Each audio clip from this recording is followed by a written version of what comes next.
And we are live. This is another one of our Women's Voices event, Glimpse, and I'm today delighted to be joined by Fiona Vera Gray, who is Professor. I told you I'd slip over my professor bit, didn't I? Professor Fiona Vera Gray. There we go. I got it right that time. I'm so delighted to have you here. Now, you are the author of The Right Amount of Panic, and also the second book I know is the more recent one, isn't it? Or is it have I got it the other way around? Yeah, no. So I've authored 2 books on public sexual harassment. One's called Men's Intrusion, Women's Embodiment. That's a more academic book. Then there's The Right Amount of Panic, which is a more general fiction, well, not general fiction, general non-fiction, general audience kind of book. Yeah. Then my most recent book was about women's relationships to pornography. Which I came and heard you talk with Jill Ruddock at the Tunbridge Wells Literary Festival. It was absolutely fascinating. But, you know, I'm absolutely delighted that you're joining us on the Women's Voices Day in November.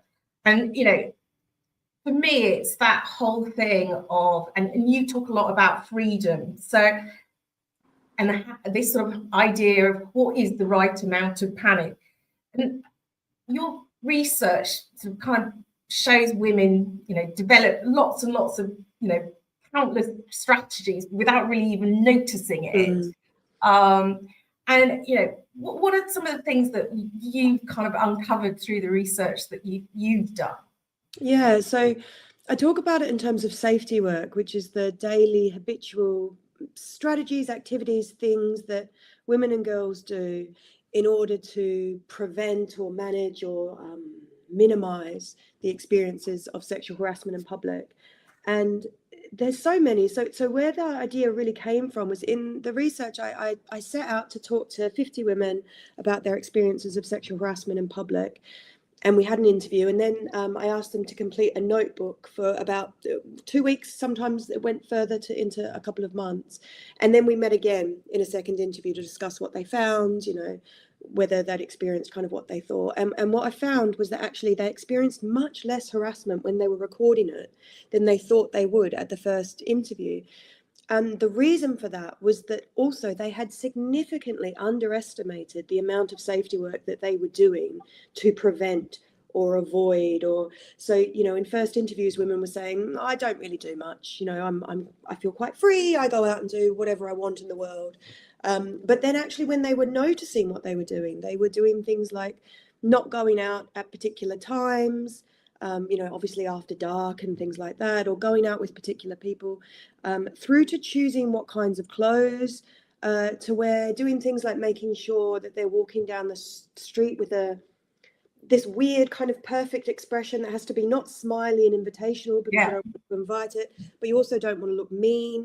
You don't want someone to end up saying to you, you know, cheer up, love, or smile. So trying to do some kind of managed face expression. And basically what I found was that women and girls, young women, were doing a whole range of things that were about really ultimately them feeling in some way responsible for preventing not just sexual harassment, but all forms of sexual violence and sexual intrusion in public.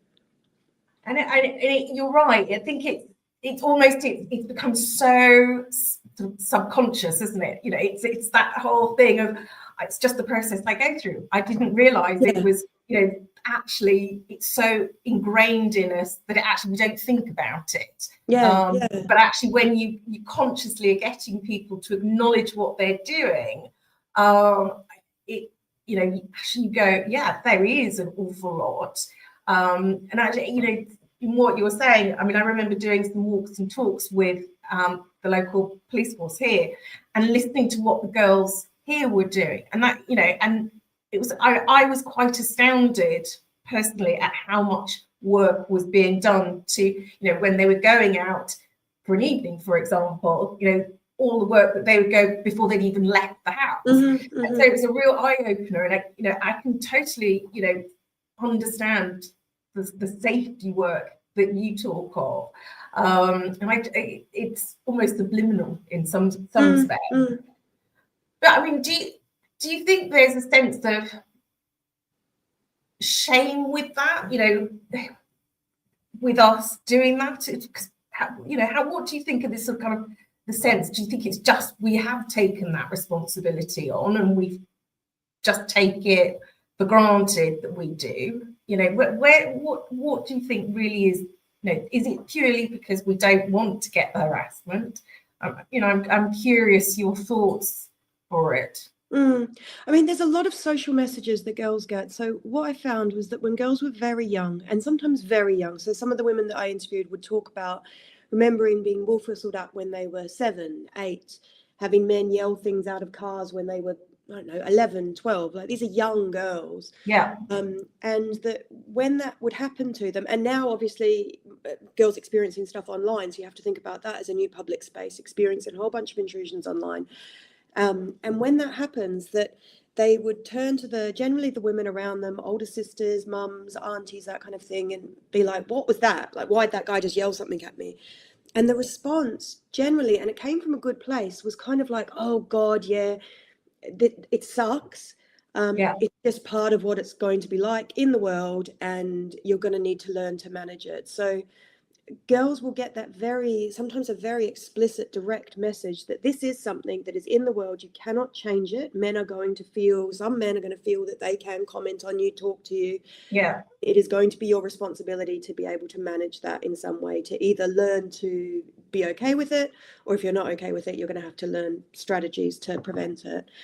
And so you get that message very, very early on, coming from a good place. This is coming from sisters who are like, oh God, I really don't want that to happen to you. So let's decide next time to not go down that street or to not do this or blah, blah.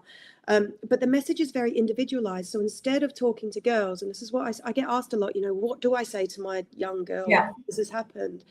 And instead of, what you need to do is help them have an understanding that this isn't about their individual behavior. For all of us, this isn't about our individual behavior. It's because we live in a social context that encourages men to demonstrate their masculinity on the bodies of other women in lots of different ways. This is also the connections that I make to pornography.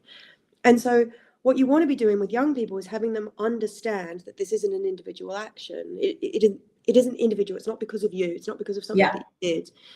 But they don't get that message. And then over time that builds, and so we get it less now, but we used to very much around Christmas time.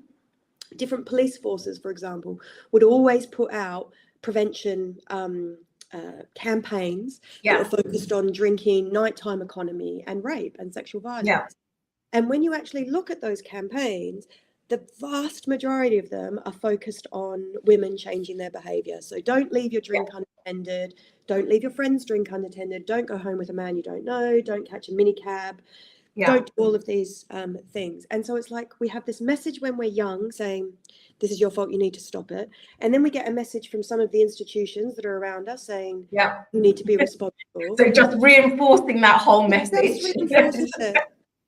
We just take it in. And then, if something does happen to us, it's harder for us to talk about because we're told, well, you should have been doing X, Y, and Z to stop that from happening to you. And this is what I mean by the right amount of panic, because when women actually do talk about their safety work, and we did see this after the murder of Sarah Everard, we saw women start to actually talk about all of the things that they do. And pretty quickly, women got told that they're being hysterical, paranoid. This doesn't happen all the time. What are you guys talking about? You're, calm down there.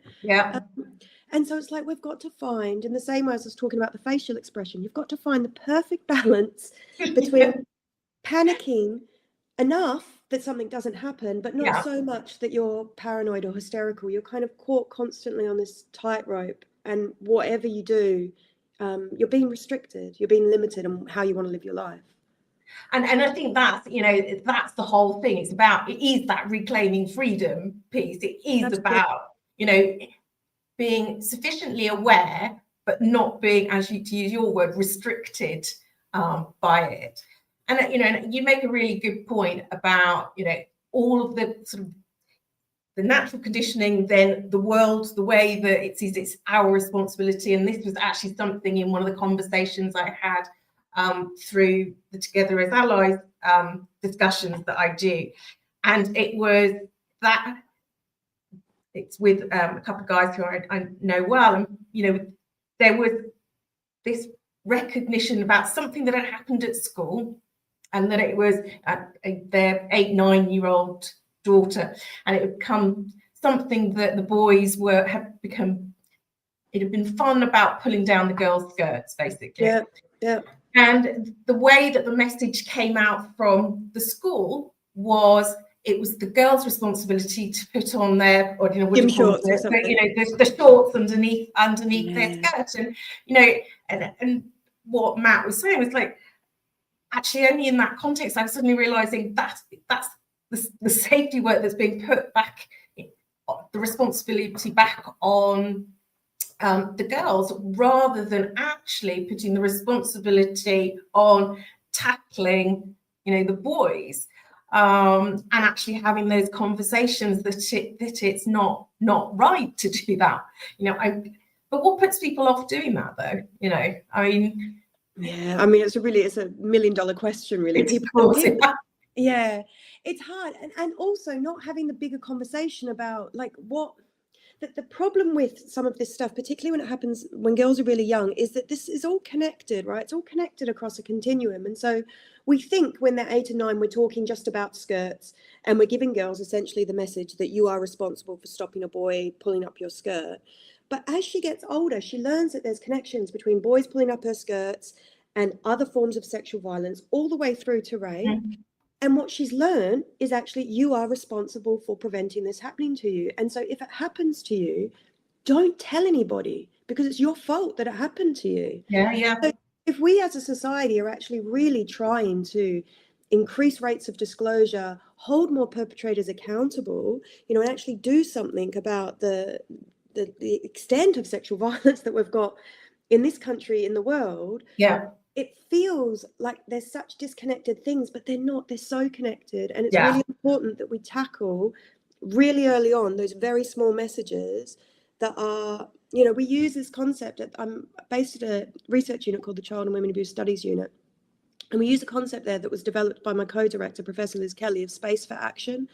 And so talking about, increasing girls' space for action. And decreasing some of the spaces that are available for perpetrators to perpetrate sexual violence and harassment. And what that kind of message does to that 8-9-year-old, it says to the girls, you need to decrease your space, you need to restrict yourself, restrict what you want to do. And there's no associated restriction on the messages that are going out to the boys who are actually doing this to the girls. And that just builds and builds and builds. And then we end up with the society that we have.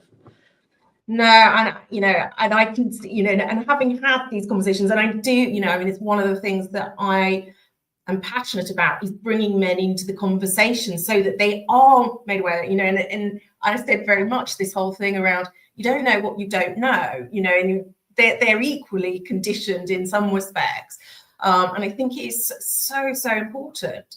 So I'm conscious that there's lots and lots of things that we can talk about. But what's one big thing that you're hoping everybody's going to take away with on the Women's Voices Day? My big thing really is about shifting the conversation from safety to thinking about women's freedom, because safety is just, for me, it is a precondition for freedom. It's the first step. It's not the goal. It's not that we shouldn't just be, all we want is for women to be safe. I want for women and girls to be free in the world, to live in the world in the way that they choose and that they want. And I think to do that, we need to have safety, but that's the first step. That shouldn't be our goal. And that's absolutely what I'm going to be kind of talking about and exploring on the day. Fantastic. I'm super excited for you to join us on the 8th. Thank you ever so much for your time today, Fiona, and have a great afternoon. Yeah, we'll do. You too. Bye. Thank you.